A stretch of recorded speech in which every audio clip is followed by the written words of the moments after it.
शिवरायांचा पुतळा कोसळल्याप्रकरणी अजित पवार गटाचं आज राज्यभर आंदोलन. शिवरायांच्या पुतळ्याजवळ बसून मूक आंदोलन करणार. सरकारमधील पक्षच आंदोलन करणार असल्यानं चर्चांना उधाण. 1 सप्टेंबरला मनोज जरांगे मालवणच्या राजकोट किल्ल्यावर जाणार. राजकोट किल्ल्यावर जाऊन जरांगे पाहणी करणार.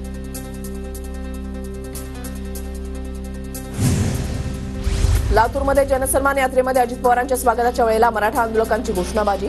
रॅली दरम्यान मराठा आंदोलकांनी काळे झेंडे दाखवले तर हिंगोलीतही अजित पवारांच्या भाषणावेळी मराठा आंदोलकांकडून जोरदार घोषणा.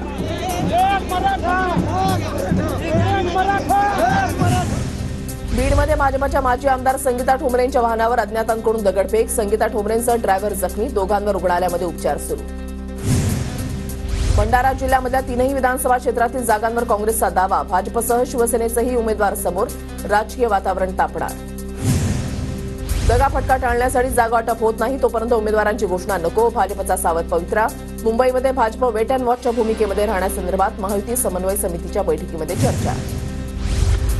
काही भाऊ निवडणुकीमध्ये पाडण्यासाठी सुपारी घेतात. नवनीत राणांची बच्चू कडूंवर टीका. तर आग लागली की धूर निघणार त्यातील हा प्रकार. विधानसभेला आणखी धूर निघणार. बच्चू कडूंचं प्रत्युत्तर.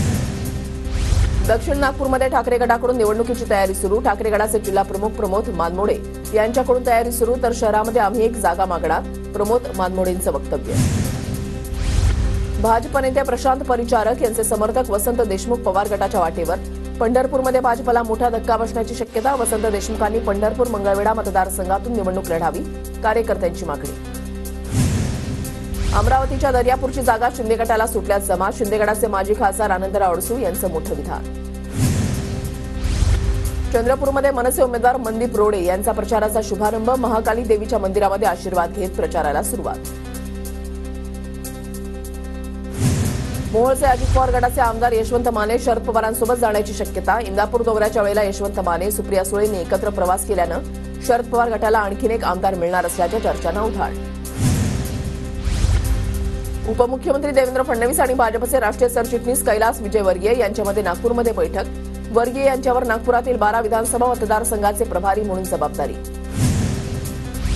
नागपूर महिला काँग्रेसमधील अंतर्गत वाद चव्हाट्यावर. शहर महिला काँग्रेस अध्यक्ष आणि इतर पदाधिकाऱ्यांमध्ये रंगला शाब्दिक वाद.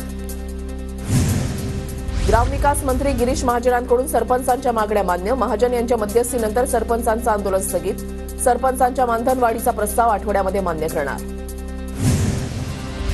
अजित पवारांचे समर्थक त्यांना मुख्यमंत्री करू इच्छितात. एकनाथ शिंदे आणि फडणवीसांनी याबाबत काळजी करण्याची गरज. जयंत पाटलांचं वक्तव्य.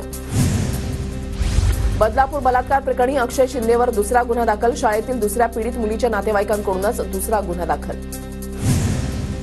विधानसभा निवडणुकीसाठी मुंबई महानगरपालिकेच्या शाळांमध्ये तब्बल 2000 शिक्षक पाठवण्यात येणार. शिक्षकांमध्ये नाराजी तर विद्यार्थ्यांचं शैक्षणिक नुकसान होण्याची भीती. पुणे पोलीस आयुक्त अमितेश कुमार आणि उपायुक्त संदीप गिल यांची पुण्यामधील मानाच्या आणि प्रतिष्ठित गणेश मंडळांना भेट. गणेशोत्सव काळामध्ये लेझरचा उपयोग करू नये तसंच मिरवणुकींबाबतही मंडळांशी चर्चा. पिंपरी महापालिका हद्दीमधील कचरा वेचकांच्या मुलांना शिक्षणासाठी अर्थसहाय्य मिळणार. 1ली ते 7वी मध्ये शिकत असलेल्या मुलांना 4000 तर 8वी ते 10वीतील विद्यार्थ्यांना 6000 रुपये देण्यात येणार. पुणे शहराला पाणीपुरवठा करणाऱ्या महापालिकेच्या जलकेंद्रामधील वीज पुरवठा खंडित. शहरातील पाणीपुरवठ्यावर परिणाम. दिघी बंदराला केंद्रीय मंत्रिमंडळाची मंजुरी. 6000 एकरवर बंदर उभं राहणार. 1 लाखांपेक्षा जास्त कर्मचाऱ्यांना मिळणार रोजगार. नवी मुंबई महानगरपालिका आणि आमदार मंदाताई म्हात्रे यांच्या आमदार निधीमधून उभारण्यात येणाऱ्या बहुउद्देशीय इमारतीचं भूमिपूजन. शहर अभियंता शिरीष आरदवाड यांच्या हस्ते भूमिपूजन संपन्न. नवी मुंबईमध्ये खोटे आदिवासी दाखले, आधार कार्ड आणि जमिनीचे दस्तावेज बनवून 107 एकर आदिवासींच्या जमिनीची परस्पर विक्री. 6 जणांच्या टोळीविरोधात खालापूर पोलीस ठाण्यामध्ये गुन्हा दाखल. वर्ध्यामध्ये जिल्हाधिकारी कार्यालयासमोर शिदोरी आंदोलन. शेतकऱ्यांना कर्जमाफी करा, ओला दुष्काळ जाहीर करा यासह इतर मागण्यांसाठी आंदोलन. आंदोलनकर्त्यांची जोरदार घोषणाबाजी. राज्यामध्ये महिलांवर होणाऱ्या अत्याचाराच्या निषेधार्थ नवापूर तहसील कार्यालयावर महिलांचा मोर्चा. आरोपींना कठोर शिक्षा करण्यात यावी. आंदोलक महिलांची मागणी. जळगावच्या एरंडोलमध्ये नगरपालिकेच्या विरोधात अजित पवार गटाचं अन्नत्याग उपोषण. नगरपालिकेनं घरपट्टीमध्ये 15% केलेली वाढ स्थगित करण्याची मागणी. कोल्हापूरच्या जुना वाशी नाका परिसरामध्ये रस्त्यावरील खड्ड्यांच्या विरोधात काँग्रेसचं आंदोलन. महिला पदाधिकाऱ्यांनी खड्ड्यांभोवती रांगोळी काढली. खड्डेमुक्त कोल्हापूरसाठी काँग्रेस आक्रमक. भंडाऱ्याच्या तुमसरमधील खड्ड्यांविरोधात सत्ताधारी अजित पवार गटाचंच आंदोलन. खड्ड्यांमध्ये केक कापून राज्य सरकारचा निषेध.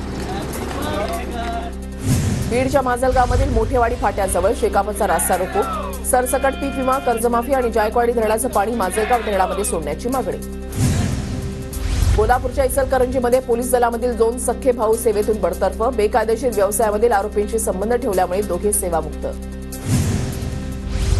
सांगलीमध्ये पवनचक्कीग्रस्त शेतकऱ्यांचं जिल्हाधिकारी कार्यालयासमोर धरणं आंदोलन. पवनचक्की उभारण्यासाठी घेतलेल्या जमिनी कंपनीकडून परस्पर विक्री होत असल्याचा आरोप. स्वाभिमानीच्या नेतृत्वात आंदोलन. चंद्रपूरच्या चिमुरी ते शेतकऱ्यांच्या विविध मागण्यांसाठी काँग्रेसचा हल्लाबोल मोर्चा. अतिवृष्टीबाधित शेतकऱ्यांना 50,000ची मदत द्यावी, आंदोलकांची मागणी.